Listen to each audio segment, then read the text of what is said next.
Assalamualaikum warahmatullahi wabarakatuh. Good golden morning, Minggunani people. Apakah saat Anda training, Anda mengalami teacher focus, teacher's role is expert, one way, one to many, scheduled, past knowledge, ad hoc, classroom related, memories information, dan test retention? Jika iya, selamat, Anda sedang menjalani learning development dengan pendekatan instructional system design. Sebagaimana dibahas di micro learning bagian ketiga, instructional system design ini akan cocok untuk belajar hal-hal baru ataupun dilakukan oleh karyawan yang menduduki posisi baru serta berfokus dari belum tahu menjadi lebih tahu.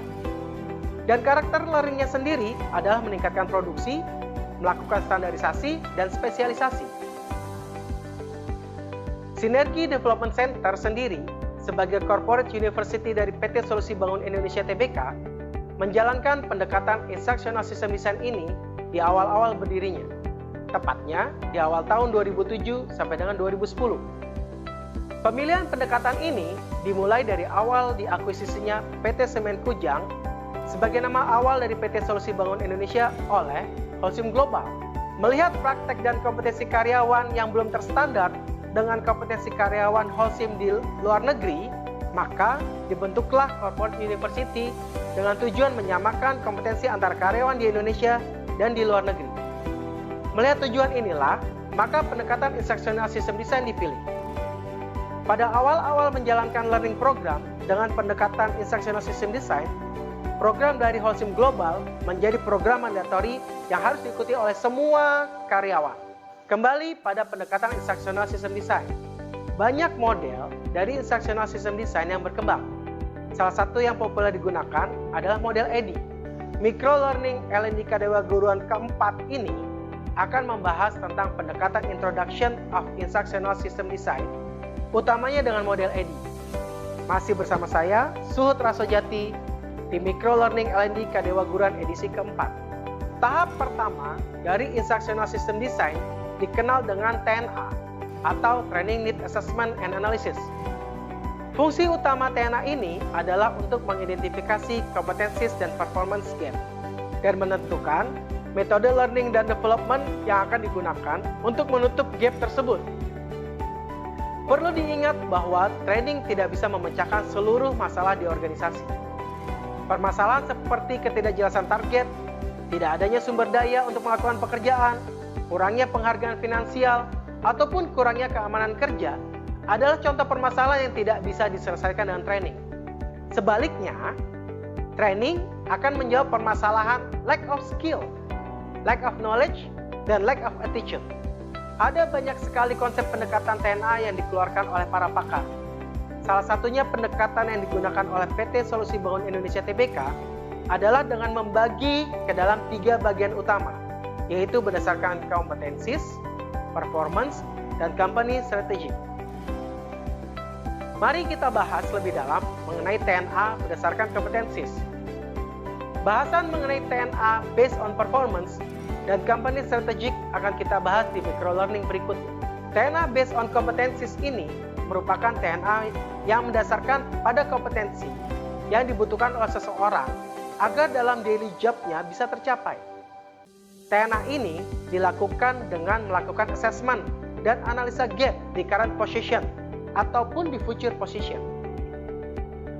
Dengan melihat definisi tersebut, maka syarat utama dalam membuat TNA based on competencies adalah ketersediaan kompetensis matriks di tiap posisi.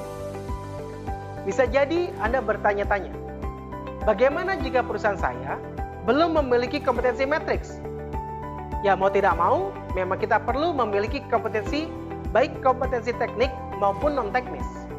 Langkah pertama yang perlu dilakukan untuk membuat kompetensi teknis adalah mengidentifikasi core business dari tiap departemen. Sebagai contoh, core business di human capital adalah talent acquisition, learning and development, talent management, compensation benefit, performance management, industrial relation, organization development, dan human capital information system. Langkah kedua adalah mendefinisikan tiap core business tersebut sebagai kompetensi. Paling mudah adalah dengan menambahkan kata manajemen di belakang core business-nya.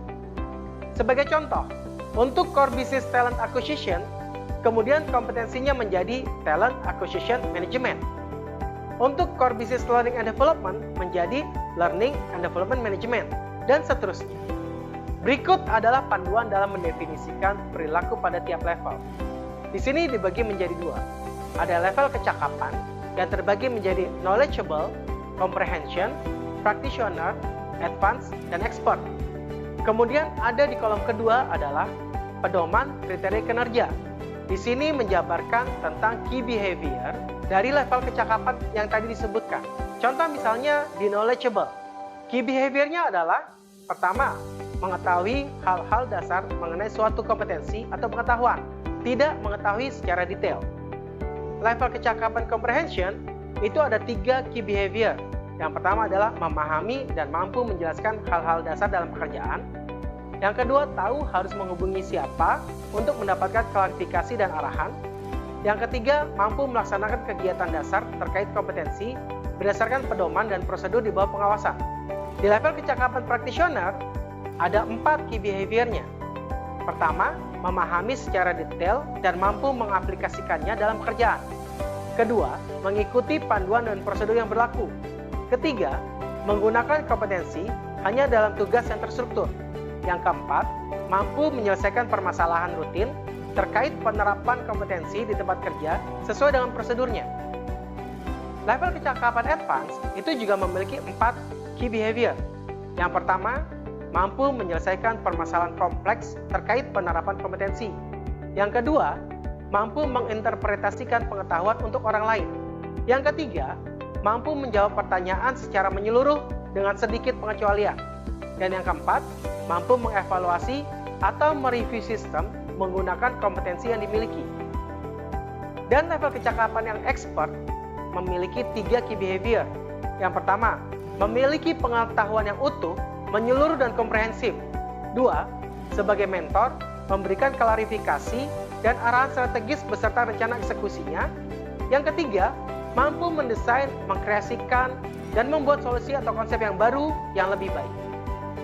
Dan berikut adalah contoh dari leveling perilaku dari kompetensi talent acquisition. Definisinya, pengetahuan, kemampuan, dan keahlian dalam melakukan pengelolaan akuisisi talenta atau talent acquisition, dan mobilitas talenta atau talent mobility. Mulai dari proses rekrutmen, selection, offering, onboarding, placement, sampai dengan mobilitas karyawan untuk memenuhi kebutuhan SDM di perusahaan. Pemisahan levelingnya sama seperti yang sudah dijelaskan tadi. Ada 5, adalah knowledgeable, level 1-nya, level 2-nya comprehension, level 3-nya practitioner, level 4-nya advanced, level 5-nya expert.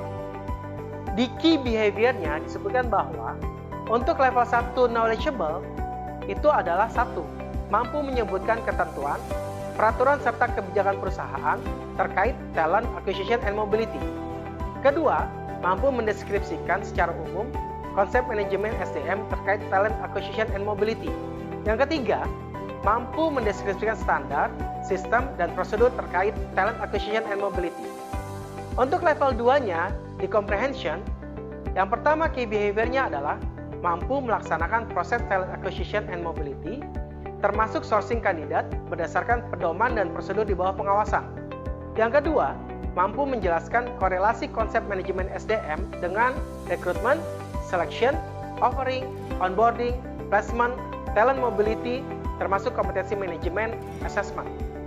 Yang ketiga, mampu melaksanakan pengorganisasian data terkait proses talent acquisition and mobility sesuai dengan prosedur.